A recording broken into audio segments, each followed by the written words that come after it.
Laetud kehad mõnikord tõmbavad teisi kehasid, mõnikord aga hoopis tõukavad neid.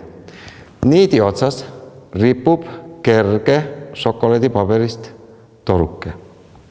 Ja nüüd ma hõõrun kahte labidat. Üks labidatest on tume, teine hele. Hõõrudes labidaid omandavad labidad elektrilaengu. Nüüd lähendan tumeda labida rippuvale torukesele.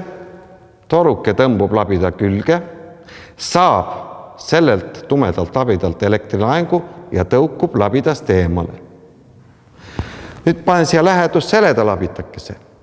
Toruke tõmbub labida külge, saab labidalt elektrilaengu ja tõukub eemale. Järelikult toruke tõukub labidast siis, kui tal on samasugune elektrilaeng nagu labidal. Kui aga teistsugune elektrilaeng, siis ta tõmbub labida poole.